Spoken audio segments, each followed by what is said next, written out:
Welcome everybody, this is Insert Parody here, and I'm here to show you my new heroic deck trying to run it out with the Warriors. Alright, first we got to start off with Heroic Spartan. Well, the lesser of three, he is our main little tag teamer here. He needs the ability to add the attack of any other heroic monster on the field, such as himself, except for himself, ironically. Yeah, he's no good by himself, but when he's tag team, he's getting attacked, he's like, what? Bitch, please. Dude, handle my lightweight. Gains their attack, makes himself stronger. He's on that too. Best possible way. Next we have Heroic Challenger, Sword, Shield, who is basically the equivalent of our own Honest.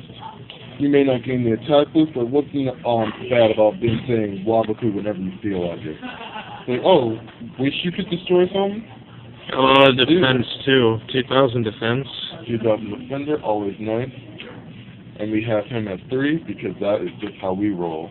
Next, we have Heroic Challenger Double Lance. Double Lance is a must-have at 30. Not because he's just that good, but because he's useless either other way. The way his effect works is that when you summon him, he brings out another one of himself from your hand or graveyard into defense mode, which is an instant 4-star exceed right there. Main power of the deck, which leads into most of your exceeds. Which we shall discuss later. Being that, they're only useful for warriors. Only downside, if it's not a warrior, it ain't coming out through this guy. Next, we have one of Warhammer. This Heroic Challenger is the most interesting one there is, as he has a reference to one of the Meklords, Granul, I think. Granul. Where he has the ability where when he destroys a creature and sends it to a graveyard, he's able to take that creature, equip it to himself, and add its attack to his power, because he feels like it. Now, he is a 21 beater and 13 defender, and a 6-star, which means he requires 1 tribute, but in this case, it doesn't really matter. Once you hit that guy, hit that thing one time, he's going to be at least, I should say at most, a 41 attacker for no reason whatsoever. So he can take stuff. Come at me, bro. Next, we have 2 Gardeners. Very, very broken. Very broken. Especially when you need stuff in the grave. What he does is that when your opponent declares a direct attack, you can special summon him onto the field in defense mode. Or in attack. I don't know why you would do it in attack, but you can do it in defense mode. That's the main point. He has 15 attack and 2000 defense. And he has another special effect that makes him even more broken. When this card is targeted for an attack, you can discard a card, and this card cannot be destroyed by battle that turn. Protects himself. Very nice. Next, we have Blade Bouncer, which are perfect attack stallers, which is what you're going to be doing with this deck most of the time. You're going to be hitting them and defending them. That's all you can do. His effect is that every time he attacks an opponent's monster, during the end of the damage stage, you can discard a card and have this ability attack again. I bet you're noticing that I started to say discard a lot. The reason why is because you need to have that double lance in the graveyard. If you do not have him, having one in your hand is going to be completely useless. So you want that one in the graveyard, one in the hand, give you up some nice plentiful power right there to lead into your exceed. We have Blade Bouncer at 2, because having him at 3 is almost too much. Next, we have Phantom Bouncer. His main thing is searching out all the stuff you need. He can be used to get any bouncer card there is, such as trap cards, such as the monsters, whatever you're looking for. He is the main powerhouse searcher. He's a 24 attacker and 12 defender, and he is perfect with that 1 tribute to get stuff in the graveyard and keep on hitting. Next, we have 1 Goblin Bird, and he doesn't like having a little guy flying around giving you stuff. Instant rank 4. He's a 14 defender, but no one gives a fuck about that. The point is, you get to check the monster out. That's exceeding right there. No one's using from anything else. Next, we have Bullblader. You. Because he's a ball buster. That's it. No, I'm not going to explain anymore. Just he is a ball buster. If you have any questions, read them yourself. Next, Absolute Crusader. I bet you're all wondering about what this is. This is the warrior variant of Thunder King. Why? Because he says so. He is an 18 beater, 12,000 defender, and his effect is just when a monster level 5 or higher is special summoned, you can tribute him and instantly destroy that monster because you say so.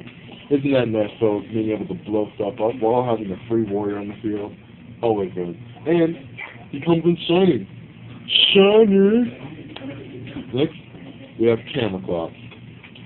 Because all of your team is British. There's nothing to say about that. Oh, I bet you're all thinking, hey, how can this guy be so strong when he's only a 14 attacker and 16 defender? Well, it's very simple. Anything with a defense higher than his attack gets destroyed when he punches it. Isn't that nice? Punching a power gun in the face. Next, Grain Soil. When it comes to heroics, most of their things are earth type, so since you're going to have a whole bunch of them in the graveyard, using Grain Soil is going to be a nice little plus. You get a special summon once in the graveyard because you'll probably have at most 5. If any more, please, you're going to have 5, trust me. You get special summon one target monster from either player's graveyard.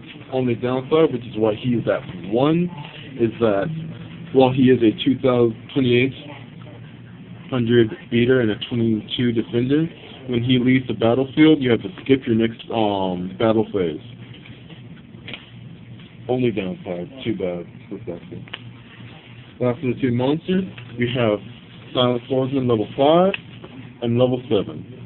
Because when this type of lane, the only real problem is you'll have is with traps. If you have a natural fear of those, feel free to come up with an interesting variant to stop that for yourself. But for all spell troubles, for example, spell books, which everyone's going to be hating on soon, trust me, I see it coming. You're going to need this little baby who just can stop spells permanently. We have level 5 at first, who is a nice 1 tribute, which is the main reason why he is here. He's a 2,300 attacker and a 1,000 defender, and his effect is just that he personally cannot be targeted by your opponent's, is personally unaffected by your opponent's spell cards, and if he manages to inflict a direct attack, he can level up. Hello, Pokemon fans. Next, level 7, who cannot be normal 7 but Teardrop. He must be summoned through level 5 effect, and once he is summoned this way, you can negate all spell effects on the field. Isn't that nice, everybody? No more Dark Hole. You're going to be doing nothing. Use that with Royal Decree and you win. Now, move on to spell variants. First, we have Rhoda, because it's shiny. It's very ready. It's very rare, sexy. That's the Legendary Collection one, everybody. Now, while it can be used for warriors, who cares? It's shiny. That's good enough. Next, we have 2 raw chances, because who doesn't like having a 4K beater? And who doesn't like having of those 4K beaters become an 8K beater? Main tactic. So it's right here. You're golden. Who doesn't love punching someone for 8K? This guy's going to get very popular. Downside? It can only be used once. And while it doubles the a face of heroic monster's attack for that turn, the problem is the monster can't attack directly. Because who wants you to have an AK beater to punch someone directly in the face? They have to make it something good. Aw, Konami, cheating us again. Next, 1 Foolish Burial, because it's Foolish Burial. And because you need to get that guy in the graveyard. And then, once again, as stated by my co-host, we have to get Double Lance in that graveyard. We need him in there. We need to get that draw power. We need that Exceed. How else are we going to punch you for 8K? Next, 1 Lightning Vortex, because discarding is always a must in this deck. Now, I bet you're wondering, I know you got an MST in there. Well, I do. and only one, because I don't need any of that other crap. He's a boss. Once that Mirror Force is gone, I'm done. See ya. Next, we have Smashing Ground, because like I stated before, who doesn't love punching things in the face? Just being like, ugh, punch. Lastly, we have Monster Reincarnation.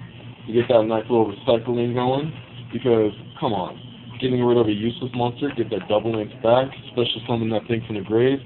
Powerhouse move. Next, we have the Pot Brothers. And no, I don't mean weed. We got Pot of Avarice and Pot of Duality. Because we need to search, and you're going to be getting a lot of crap in that graveyard. Recycle. You need to recycle more and more every day. Next, we got Trap Cards. Let's see what we got here. First, we have 2 Heroic Advances. These are your nice little boost cards. If you do not have a strong enough heroic monster on the field, this is going to be a must because it allows you to add target heroic monsters at level 4 attack to your another heroic monster and have them block that heavy beater coming to pop you off. So if you got a core monster like Excalibur effect on the field, you can instantly boost that thing up with your tag team partner. Get what you need. Definitely at 2. So there's only a side character. This one was unfortunately had to drop down to 1. Heroic Retribution Sword. Always nice if you got a heavy beater coming at you. You're like, oh, I'm gonna take damage. Let's split that, shall we? And it allows you to equip 1 face-up heroic monster you control with this sword. He gains the ability so that when he does battle with something, he gets to blow that creature up, and all damage that you would have taken, your opponent also takes. Because it says, hey, if I'm going to go down, I'm bringing a couple of you with me.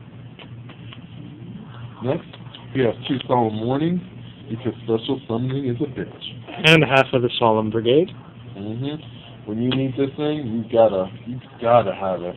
You need to have something to stop those specials, because the monsters are going to be too busy punching everything else in the face. Now, for the reason for Phantom Bouncer existence, we have Bouncer Guard. This thing, pure poetry in slapping your face, right? All it does is say, target one face-up bouncer, cannot be destroyed by battle, cannot be targeted by opponent's card effects, and to top it all off, your opponent must attack that monster. He has no choices in the matter. Isn't that nice saying, hey, I got the most impenetrable wall ever? Next. Next we have 1 negate attack, because you need to dwindle down that assault phase. You want to be hitting your opponent, not the other way around. 1 bottomless, because it's bottomless. 1 Mirror Force, because it's Mirror Force. Look at this shininess. It's a very, very sexy Mirror Force. Next, 1 Phoenix Chain, because who doesn't like chaining down women? And last but not least, Magic Cylinder, because you gotta throw that shit back in your opponent's face. Alrighty then, let's see the extra deck. Next, extra deck. I know guys, I'm actually doing it. Miracle! First, we got our A-team player, Excalibur. I have him left right at 3. No, you don't get to see all of them. Sorry, get over it. He is a major league player. He has the ability to instantly become a 4K beater, which is the main reason to use him. Because in fact, he is a 2,000 attacker and a 2,000 defender. Nice little even card. So when you combine him with that boost, it goes all the way up. Next, we have 1, unfortunately. But look how shiny he is. Isn't that nice? Ultimate rare. We got Zangiva, whose main effect is that when a level 4 or lower monster is special summoned, I don't care what anyone says, Exceed monsters are level 0. Yeah, that's right. Anti-Exceed monster. Now, what happens is when those monsters are summoned, you can detach a material from it and it instantly blows it up, which is very nice because it's got a nice little even sign. Because basically it just says, "Hey, why don't I shoot you in the face?" And then she does it. Next, we have Utopia and Phantom Aim, because warriors are going to be the key points of this deck, and they're nice. Main point of them. Last but not least, we got the last main staple for this card, Swordbreaker, because why can't warriors have a catastrophe? Alright everybody, this is Itachi13 signing out.